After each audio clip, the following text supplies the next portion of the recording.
بسم اللہ الرحمن الرحیم الحمد للہ رب العالمین والصلاة والسلام علی سید الاولین والآخرین وعلی آلہ واصحابہ اجمعین ومن تبعہم بإحسان الی یوم الدین اما بعد اعوذ باللہ من الشیطان الرجیم بسم اللہ الرحمن الرحیم الذین یوفون بعہد اللہ ولا ينقضون المیثاق والذین یصلون ما امر اللہ به ان یوصل ویخشون ربهم ویخافون سوء الحساب والذین صبروا ابتغاء وجه ربهم واقاموا الصلاة وانفقوا مما رزقناهم سرا وعلانیہ ويدرؤون بالحسنة السیئة اولئک لهم عقبى الدار جنات عدن يدخلونها ومن صلح من آبائهم وأزواجهم وذرياتهم والملائكة يدخلون عليهم من كل باب سلام عليكم بما صبرتم فنعم عقبى الدار۔ محترم حضرات، دینی بھائیو دوستو، اللہ رب العالمین کے فضل و کرم سے اللہ کے اس گھر میں بیت من بیوت اللہ جس کو کہا جاتا بیٹھے ہیں، اور ایک نہایت اہم اور ضروری موضوع پر گفتگو کرنے کا ہمیں مشورہ دیا گیا ہے۔ وہ یہ ہے، جیسے کہ آپ نے سنا کہ جنت کے مستحق یا جنت کے حقدار کون۔ قرآن کی آیات میں مختلف صورتوں کے اندر اللہ رب العالمین نے اہل جنہ کی صفات بیان کی ہیں۔ انہیں میں سے ایک مقام وہ ہے جو ہمارے حافظ صاحب نے آپ کے سامنے سورۃ المؤمنون کی ابتدائی آیات تلاوت کی۔ قد افلح المؤمنون الذین هم فی صلاتهم خاشعون والذین هم عن اللغو معرضون۔ آپ پڑھتے جائیں، یہ بڑی صفات بیان کی گئی ہیں۔ قرآن مجید کی آیت سورۃ الفرقان کا آخری رکوع وعباد الرحمن الذین یمشون علی الارض حونا، وہ پوری صفات سے بھری پڑی ہے۔ ہم نے انہی مقامات میں سے ایک مقام سورۃ رعد کی چند آیات ہم نے تلاوت کی ہیں، جس میں اللہ رب العالمین نے جنت کے حقدار کون ہوتے ہیں ان کا تذکرہ کیا ہے، سب کا نہیں بعض کا۔ انہی آیات میں جو کچھ اللہ نے بیان کیا ہم آپ کے سامنے رکھیں گے۔ اللہ تعالیٰ سے دعا کرو اللہ ہم سب کو مل کے توفیق نصیب فرمائے۔ رب العالمین نے اہل نار اور اہل جنہ کا تذکرہ تقریباً جہاں ایک کا کرتے ہیں وہاں دوسرے کے بھی کرتے ہیں۔ جہاں نیک لوگوں کا تذکرہ وہاں برے لوگوں کا بھی تذکرہ، جہاں انعامات کا تذکرہ وہیں عذاب کا ہوتا ہے، جہاں اچھوں کو وہیں برے کا، جہاں اہل الجنہ کا وہیں اہل النار کا بھی تذکرہ ہوتا ہے۔ رب العالمین نے فرمایا جنت کے مستحق سب سے پہلے، جنت کے مستحق ہونے کی سب سے پہلی شرط اور مستحق بننے کا سب سے پہلا سبب جو ہو سکتا ہے وہ توحید باری تعالی ہے۔ رب العالمین نے فرمایا الذین یوفون بعہد اللہ ولا ينقضون المیثاق۔ جنت میں وہ جائیں گے، جنت کے مستحق وہ ہیں جنہوں نے اللہ سے جو وعدہ کیا ہے کبھی اس وعدے کو توڑتے نہیں۔ الذین یوفون بعہد اللہ، وہ لوگ اللہ کے عہد کو پورا کرتے ہیں۔ اب اللہ سے عہد کیا ہم نے کیا ہے؟ سورۃ اعراف کی آیت ہے، حدیث کے اندر بھی تفصیل بیان کی، آثار صحابہ کے اندر بھی تفصیل ہے۔ آیت میں جو کچھ اللہ نے بیان کیا دوستو وہ یہ ہے کہ رب العالمین نے ارشاد فرمایا جب اللہ نے حضرت آدم علیہ السلام کو پیدا کیا تو آدم علیہ السلام کے پیٹھ پر اللہ نے زور سے اپنا دست مبارک مارا، اور قیامت تک آنے والی ان کی جتنی ذریت تھی، جتنی روحیں، سب کو اکٹھا کیا۔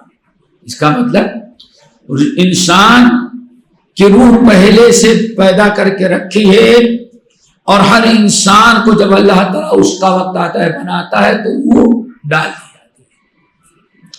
قیامت تک آنے والے انسانوں کی روح اللہ رب العالمین نے پیدا کی۔ اس کو کہا جاتا ہے عالم ارواح۔ عالم ارواح، عالم ارواح میں اللہ رب العالمین نے بندوں سے پوچھا، روحوں سے، الست بربکم، تم لوگ بتاؤ کیا میں تم لوگوں کا رب نہیں ہوں؟ میرے علاوہ تمہاری پرورش کرنے والا، کھلانے پلانے لینے دینے والا ہمارے علاوہ اور کوئی ہے؟ تو قیامت تک آنے والی ساری روحوں نے کہا بھلا رب العالمین کیوں نہیں، صرف آپ ہی ہمارے رب ہیں، اور پوری کائنات کے کھلانے پلانے اور دکھ درد کے ذمہ دار صرف آپ ہیں، رب العالمین، الحمدللہ رب العالمین۔ اللہ نے فرمایا الست باحدکم، وعدہ یاد رکھو گے؟ اللہ یاد رکھے، ہم نے وعدہ کر لیا توحید کا کہ کبھی دنیا میں جانے کے بعد ہم شرک نہیں کریں گے، اللہ کے علاوہ کسی اور کی ہم عبادت نہیں کریں گے۔ قالوا بھلا، ہم نے اور آپ نے بھی اعتراف کیا، بت پرست مشرک انسان جنات غیر اللہ کی عبادت کرنے والا ہر انسان، اس نے اللہ تعالی سے یہ عہد کیا۔ اللہ نے فرمایا ذرا اس وعدے کو یاد رکھنا، بھولنا نہیں، اور اب انسانوں کو پیدا کرنا شروع کیا۔ لیکن اللہ ارحم الراحمین ہے، اس وعدے کو یاد دہانی کے لیے اللہ نے فرمایا ہم انبیاء بھیجتے رہیں گے یاد دہانی کرانے کے لیے، اور تمہیں دوبارہ تازہ کرنے کے لیے ہاں اللہ سے وعدہ کیا ہے۔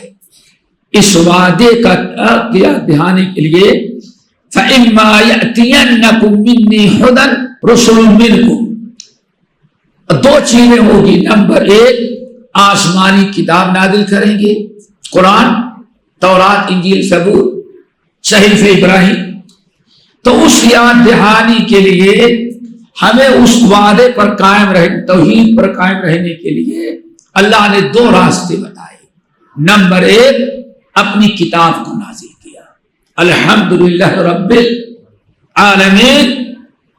قرآن کی ابتدا توحید سے ہے، الحمدللہ رب العالمین الرحمن الرحیم مالک یوم الدین ایاک نعبد و ایاک نستعین۔ نمبر دو اللہ رب العالمین نے فرمایا ہم اپنے رسولوں کو بھیجتے رہیں گے۔ اسی لیے اللہ کے انبیاء نوح علیہ السلام سے لے کر کے آخری نبی محمد صلی اللہ علیہ وسلم تک ذرا دیکھیں، ہر نبی نے اس وعدے کو یاد کرایا، توحید کی دعوت دی، دعوت کی ابتدا توحید سے۔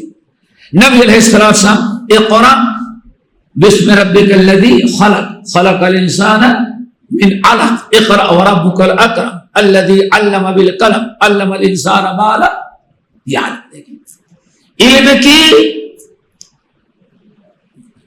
تعلیم دی، اور سب سے پہلے رب کا توحید کی دعوت، اقرأ بسم ربک الذی خلق، الذی خلق، جس نے پیدا کیا۔ وما ارسلنا من رسول، اللہ فرماتے آپ سے پہلے دنیا میں ہم نے جب بھی کسی رسول کو بھیجا، رسول نے اپنی دعوت کی طرح کس سے کیا ہے؟ توحید سے۔ تو دوستو یہ ایک اللہ تعالیٰ کا وعدہ ہے، عہد ہے۔ فرمایا الذین یوفون بعہد اللہ، سب سے پہلے جنت کے مستحق کون بنیں گے؟ جو اللہ سے وعدہ کیے ہیں اس وعدے کو پورا کرنے والے، وعدے کو پورا کرنے والے۔ ولا ينقضون المیثاق، جو اللہ کے وعدے کو پورا کریں گے، ولا ينقضون المیثاق، اور اللہ سے جو عہد کیا ہے اس عہد کو کبھی ختم نہیں کرے. اسی لیے اللہ کی کتاب اور اللہ کے رسول کی اطاعت اور فرما برداری ہمارے اوپر ضروری کرا دی گئی. صحیح بخاری کی روایت نبی علیہ السلام نے ارشاد فرمایا کل امتی یدخلون الجنت الا من ابا، ہمارے سارے امتی جنت میں جائیں گے الا من ابا، صرف وہ نہیں جائے گا جس نے جنت میں جانے سے انکار کیا. قالوا یا رسول اللہ ومن ابا، یا رسول اللہ کون بدبخت ہے جو آپ کا انکار کرے؟ آپ نے فرمایا میرا انکار تو نہیں کرے گا، لیکن انکار کا مطلب یہ ہے کہ ہم کو رسول نہیں مانے گا. انکار کا مطلب یہ ہے فمن اطاعنی فقد دخل الجنہ، میرے اوپر ایمان رکھنے کے ساتھ ساتھ جو ہماری باتوں پر عمل کرے گا وہ جنت میں جائے گا. اور ومن عصانی فقد ابا، جس نے نافرمانی کیا وہ انکار کر دیا. تو دوستو جنت میں جانے کے مستحق، جنت کے حقدار سب سے پہلے کون ہوں گے؟ جو اللہ تعالیٰ سے وعدہ کیے پورا کرے. اور وعدہ دو ہے، نمبر ایک وعدہ لا الہ الا اللہ توحید کا، اور دوسرا وعدہ ہے محمد رسول اللہ اتباع سنت کا. نتیجہ کیا نکلا؟ توحید اور اتباع سنت کی جو پابندی کریں گے وہ جنت میں جائیں گے. پیارے نبی نے کیا اللہ نے کیا فرمایا؟ ان اللہ لا یغفر ان یشرک بہ، شرک کرنے والے کو اللہ معاف نہیں کرے گا، اس کے اوپر جنت حرام ہے، مشرک پر جنت حرام ہے. اسی طرح آپ نے کیا فرمایا؟ جو نبی کی اطاعت نہیں کرے گا وہ بھی جنت میں نہیں جائے گا. نبی کی اطاعت چھوڑ کر کے جس شخص نے بدعت ایجاد کی تو کل بدعت ضلالہ وکل ضلالۃ فی النار. دوسری ہے الذین یصلون ما امر اللہ بہ ان یوصل، اللہ نے جنت کے مستحق کو ہوں گے، جنت کے حقداروں ہیں کہ جو لوگ جوڑتے ہیں اس چیز کو جس کے جوڑنے کا اللہ نے حکم دیا ہے. دوستو ذرا اس پر غور کیجئے گا. والذین یصلون ما امر اللہ بہ ان یوصل، یہ بڑا اہم ہے دوستو. جنت کے مستحق وہ ہوں گے کون؟ جو لوگ ان چیزوں کو جوڑتے ہیں جس کے جوڑنے کا اللہ نے حکم دیا ہے. اور دو چیزیں ہیں جن کے جوڑنے کا اللہ نے حکم دیا ہے دوستو. نمبر ایک صلے رحمی کا. کس کا؟ رشتے ناتے. رشتے ناتے جو ہے رشتے داریاں، ان کے ساتھ صلے رحمی کی جائے، ان سے لڑ جھگڑ کر کے قطع تعلقی نہ کیا جائے، رشتہ توڑا نہ جائے، صلے رحمی کی جائے دوستو. نبی علیہ السلام کا فرمان ہے، بڑی سختی کے ساتھ آپ نے فرمایا کہ اے لوگوں لا يدخل الجنت قاطع رحم، لا يدخل الجنت قاطع رحم، قطع رحمی کرنے والا جنت میں نہیں جائے گا. رشتے ناتوں سے، چچا سے، چچا داد بھائیوں سے، چچا داد بہنوں سے، اپنے سگے بھائی بہن، خالہ ماموں، یہ سارے قطع لا يدخل الجنت قاطع رحم. صحیح بخاری کی روایت، جب اللہ تعالیٰ نے رشتہ پیدا کیا تو رشتہ داریاں جو ہیں آ کر کے عرش سے ایسے چپک گئی اور رونے لگی. اللہ نے پوچھا کیا ہوا؟ اللہ آپ نے پیدا تو کر دیا لیکن ہمارے پر بڑا ظلم کریں گے، بھائی بھائی سے الگ ہوگا، بھائی بہن سے بات چیت ہو جائے گی، بہنیں آپس میں لڑے گی، چچا بھتیجے کا جھگڑا ہوگا، ہم پر بڑا ظلم کریں گے، ہمیشہ ایک دوسرے سے لڑ جھگڑ کے الگ ہوتے رہیں گے. تو اللہ نے فرمایا اے رشتے داری تم گھبراؤ نہیں، میں نے بھی فیصلہ کر لیا ہے. جو میرا بندہ تمہیں خراب کرے گا، تمہارا رشتے ناتے توڑے گا، تم کو توڑے گا، ہم بھی اس کو اپنے سے توڑ دیں گے، اپنا تعلق اس سے ہم ختم کر دیں گے۔ اللہ اکبر۔ اور جو تجھ کو جوڑیں گے ان کو بھی ہم اپنے سے جوڑ لیں گے۔ دوستو، صلہ رحمی کیا جائے، صلہ رحمی میں کوئی کوتاہی ہے، صلہ رحمی کو حکم دیا۔ ان رحمت اللہ تنزل علی قوم فیہ قاطع رحم، اس شخص پر اللہ تعالیٰ اپنی رحمتیں نازل نہیں کرتا۔ ان رحمت اللہ تنزل علی قوم، اس خاندان، اس پورے گھر کو اللہ اپنی رحمتوں سے محروم کر دیتے ہیں جس گھر میں رشتے، جس خاندان میں رشتے ناطے توڑے جاتے ہیں۔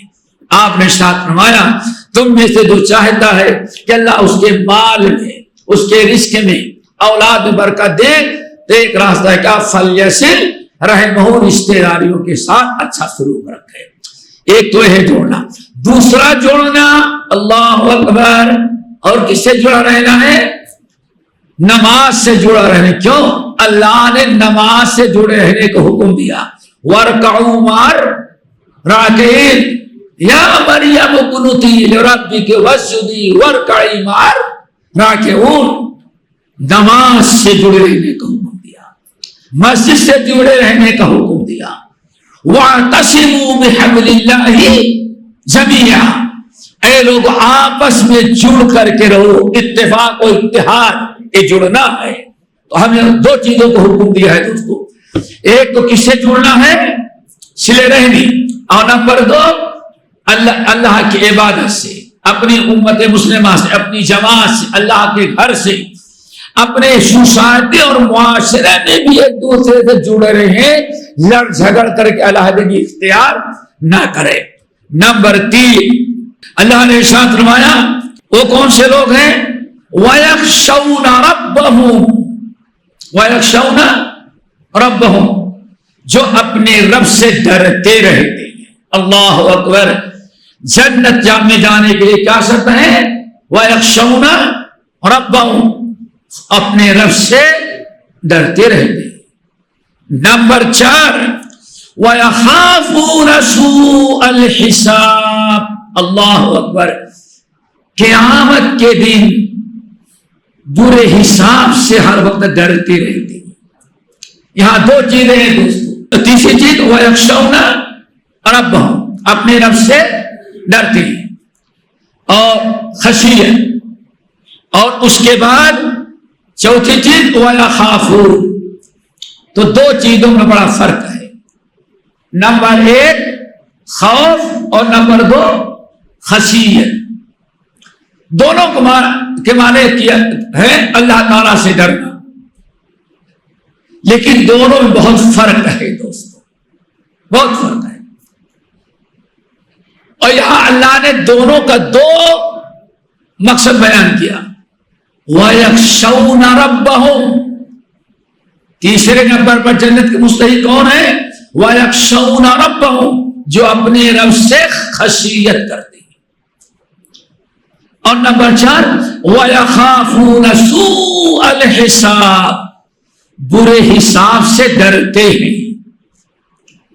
تو یہ 2 لفظ میں ذرا فرق سمجھے، خوف اور خشیت۔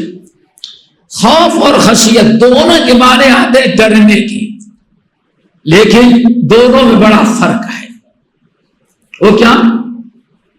خشیت کہتے ہیں آپ کسی سے ڈریں اور اس کی عظمت، اس کی کبریائی، اس کی عزت، اس کا احترام بھی ساتھ میں ہو۔ آئی بات سمجھنا؟ یعنی آپ جس ایک ذات ہے، آپ اس سے خشیت، اگر آپ صرف ڈرتے نہیں، ڈرنے سے پہلے اس کی عظمت، اس کا جلال، اس کا کمال، اس کی کبریائی آپ کے دل میں پہلے سے پیوست ہونی چاہیے، اور یہ سمجھیں کہ اس کی حکم و عدولی کرنا اس کے شان میں گستاخی ہے، اس کو ناراضگی کا سبب ہے۔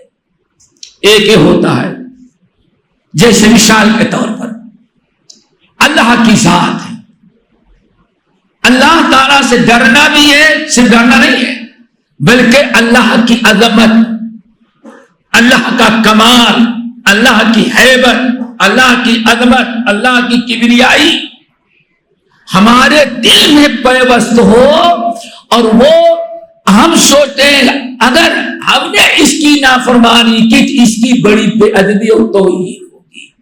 کچھ فرق محسوس تو بیٹے، اس کو کیا کہا جاتا ہے؟ خشیت وَيَخْشَوْنَ رَبَّهُمْ، اور اپنے رب سے وہ کیا مطلب؟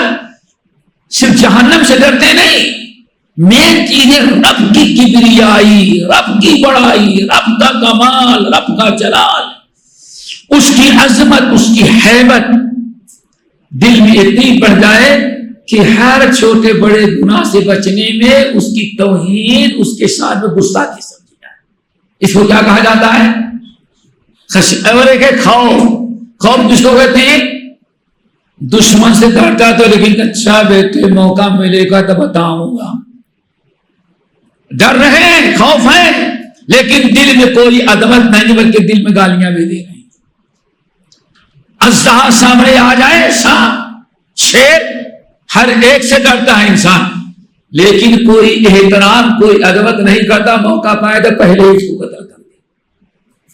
خوف عام چیز ہے اور خشیت ایک الگ چیز ہے۔ اسی لیے اللہ نے فرمایا وَيَخَافُونَ سُوءَ الْحِسَابِ، کیا کہیں گے؟ خوف عام ہے اور خشیت خاص ہے۔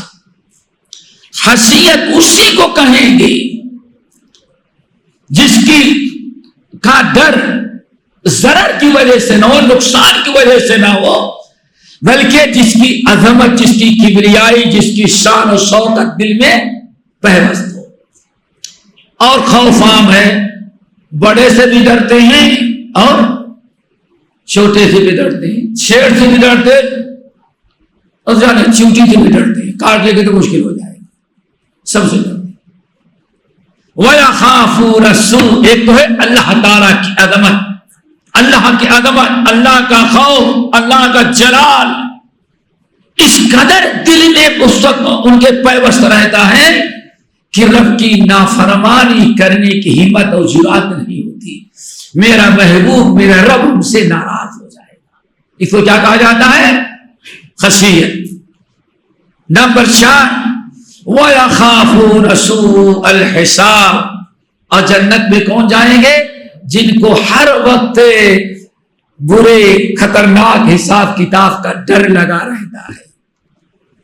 اگر ہم نے شراب پی لیا تو اللہ تعالی کے سامنے حساب تو دینا ہے، ہم نے سود کھایا تو رب کے سامنے حساب کیا دینا ہے، جہنم سامنے ہوگی، رب جلال میں ہوگا، کچھ بھی گناہ کریں گے رب کے سامنے ہمیں کھڑا ہونا ہے۔ اگر یہ چیز انسان کے دل میں پیوست ہو جائے، وَيَخَافُونَ سُوءَ الْحِسَابِ، ان کو ہر وقت ڈر رہتا ہے حساب کتاب کا، زندگی کیسے بھی گزارے، ایک دن موت آئے گی، مریں گے، موت آئے گی، مریں گے، اور مرنے کے بعد دوبارہ زندہ کیے جائیں گے۔ قبر میں گئے، وہاں سے چھوٹا ہے حساب کتاب، پھر اگر کامیاب ہوئے تو ٹھیک ہے، نہ ہوئے، فیل ہوئے تو جہنم کا بچھونا ہوگا، جہنم کا اوڑھنا ہوگا، جہنم کی قبر میں کھڑکیاں ہوگی، عذاب قبر ہوں گے، اور قیامت کی صبح تک مجھ اس طرح سے سزا دی جاتی رہی، عذاب ملتا رہے گا۔ یہ ہے میرے بھائی وَيَخَافُونَ سُوءَ الْحِسَابِ۔ پھر جب قیامت کے دن اٹھائے جائیں گے تو وَلِمَنْ خَافَ مَقَامَ رَبِّهِ جنتان، وہاں کا بہتر ہے رب کے سامنے قبر سے اٹھایا گیا، رب کے سامنے زندگی بھر کے ایک ایک لمحے کے بارے میں اللہ پوچھے گا، یہ تو نے نماز کیوں چھوڑی، تو نے شراب کیوں کیا، تو نے کسی غیر کی بیٹی بہن پہ نگاہ کیوں ڈالی، تو نے سود کیوں کھایا۔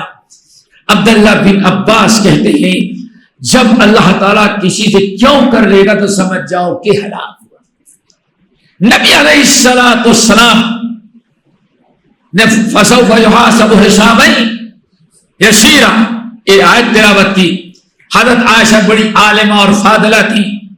کہنے لگی یا رسول اللہ یہ تو اللہ نے آسان کر دیا, فسوف یحاسب حسابا یسیرا, حساب بڑا آسان ہو جائے گا, بڑا پار ہو جائے گا. اور فرمایا عائشہ حساب آسان کبھی نہیں ہوگا. منحوس فقط نو کے شاہ. عائشہ رب نے جو فرمایا فسوف یحاسب حسابا یسیرا, یہ حساب نہیں ہے, ذالک هو العرض, یہ پیشی ہے. کیا ہے؟ ایک ہے حساب اور ایک ہے پیشی. حساب کیا ہے؟ آپ نے کوئی غلطی کیا, آپ کا باپ غصہ ہو, آپ کی ماں ناراض ہو, بتا تو نے یہ غلطی کیوں کیا.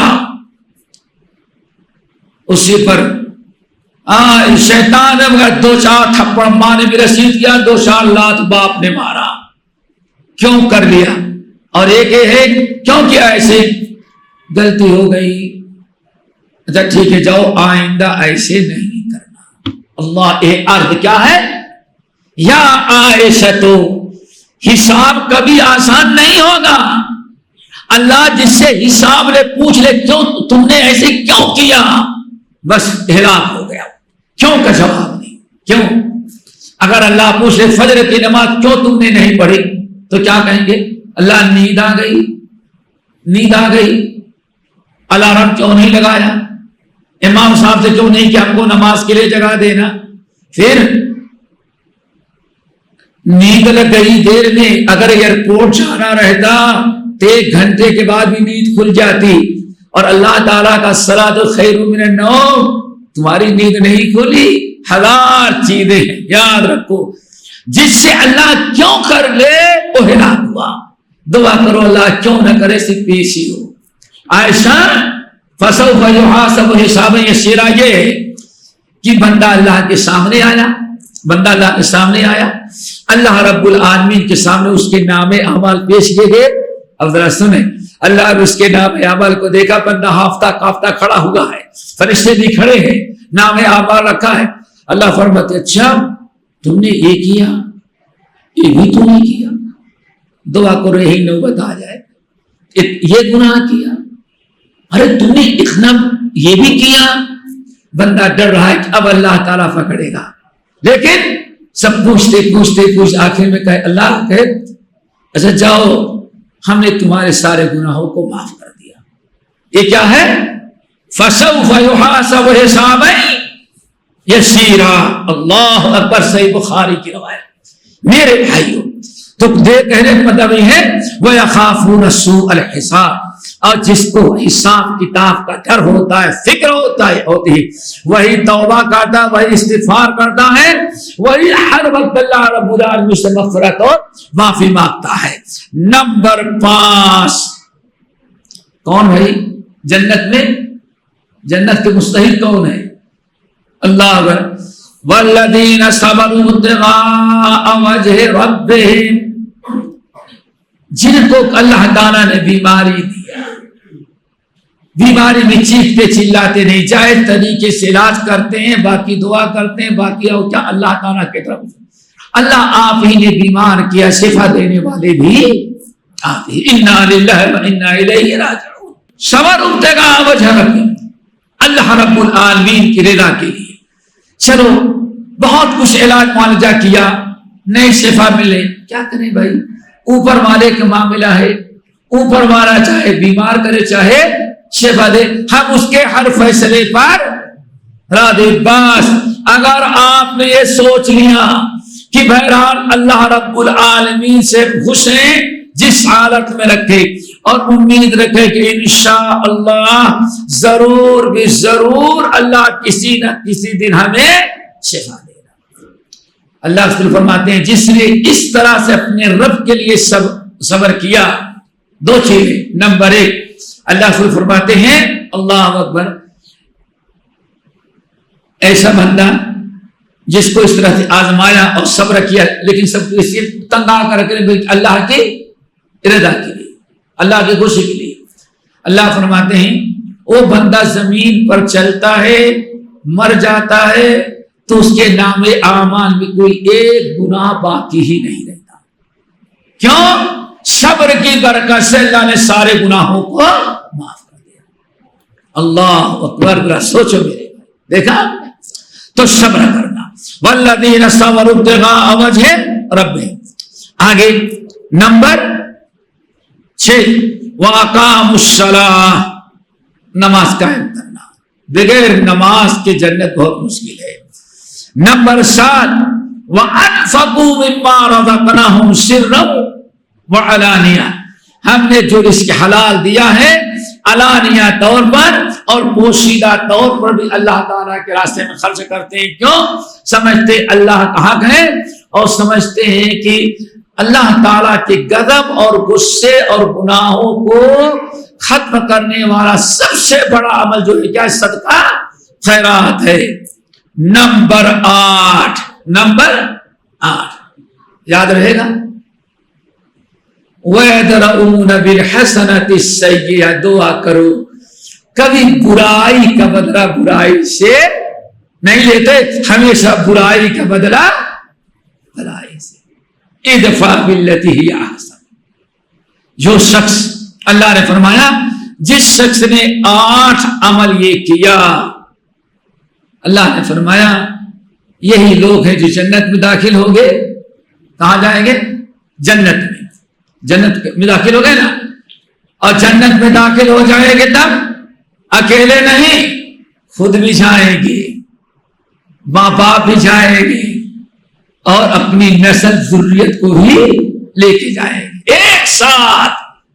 اللہ فرمائے گا اکیلے نہ جا، تو نے اتنے اچھے کردار ادا کیے ہیں کہ تیرے ماں باپ کو بھی تجھ سے جدا نہیں کریں گے، ماں باپ کو بھی لے کر کے جا۔ پھر جانے لگے، نہیں صرف ماں باپ نہیں، وذریات ہی، اپنی اولاد کو بھی لے کر کے جا۔ کیوں؟ تو نے وہ کردار ادا کیا ہے کہ آج جنت میں تجھے نہ ماں باپ سے جدا کریں گے اور نہ اولاد سے جدا کریں گے، سب کو ایک ساتھ جنت میں رکھیں گے۔ آگے پھر والملائکۃ یدخلون علیہم من کل باب، والملائکۃ یدخلون علیہم من کل باب، جب داخل ہو جائیں گے تو جنت کے سارے دروازے کھول دیے اور فرشتے تمام دروازوں سے آئیں گے اور کیا کہیں گے؟ سلام علیکم بما صبرتم فنعم عقبی الدار، اے جنتی انسانوں تمہارے اوپر سلام ہو اور کیا بہترین تم نے ٹھکانہ کیا۔ یعنی فرشتے سلام کرنے اور مبارکبادی کے لیے۔